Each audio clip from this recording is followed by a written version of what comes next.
Welcome, ladies and gentlemen, to Spotlight on the Artist series. Today we're here with JD Sylvia. And JD, thanks for allowing us to come in your home. Oh, you're certainly welcome. I appreciate you coming out. Yeah, well, it's all about you guys, So let's just get right into it, all right? All right. So, how long have you been playing guitar? I'm kind of a late bloomer when it came to playing guitar. I didn't pick up guitar until I was 26. I actually brought home one when I was a kid that I borrowed from a buddy of mine in school, Chuck Adams. And I remember hooking it up in my bedroom, but my father said it sounded like I was strangling a cat. And he said, that thing's got to go back. So for 10 years, I didn't have anything to do with music. So when I was 26, when I got out of the Navy, I moved here. And I had a good friend of mine, Bob Jones, who used to invite me over to his house. And he said, I'll teach you how to play.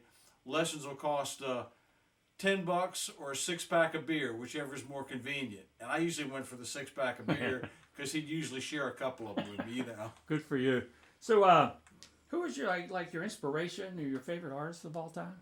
Well, there's a lot of guys that I listen to. I listen to stuff outside the blues box. I grew up listening to my dad liked old country music, and loved Ray Charles, and I listened to mostly classic rock coming up. But in 1978, I went to a show at the Capitol Center in Largo, Maryland. And the headliner was Eric Clapton, and the opening act was Muddy Waters with Johnny Winters as a sideman. And I'd never seen any blues. And when I saw this, to me it was revolutionary. I was like, what is this? Why have I not heard this before? But that's not really that uncommon for, a white kid growing up in middle class suburbia. Blues is not something you typically hear. So, I listen to blues based rock and roll. I was a big ZZ Top fan, Led Zeppelin, Cream, and of course, I'm a big Hendrix fan. Well, okay, let me ask you this.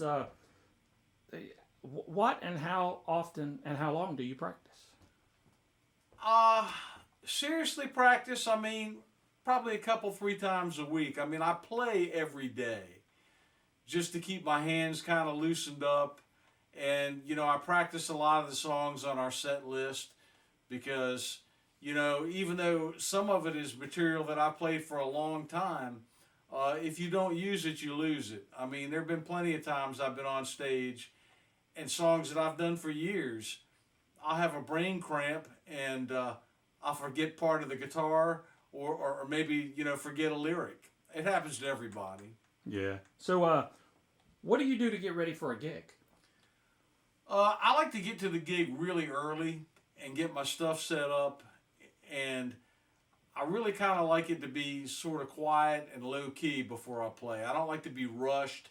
You go in, set up real quick, and then immediately have to jump on stage. I kind of like to take my time, get everything set up, maybe do a quick sound check with the rest of the band to make sure that we're not too loud, that everybody's balanced, and then kind of ease into it.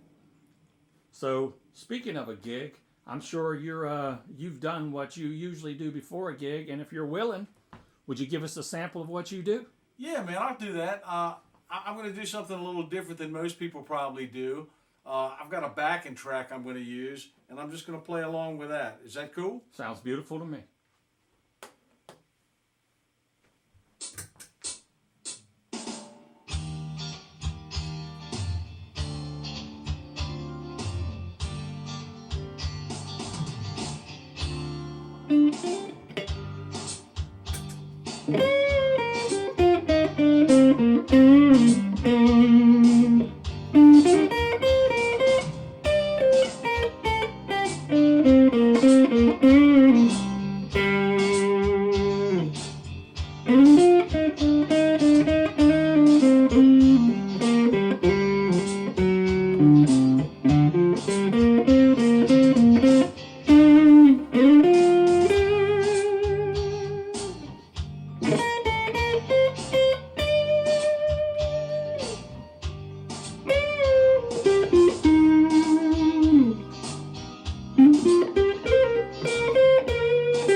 So something like that.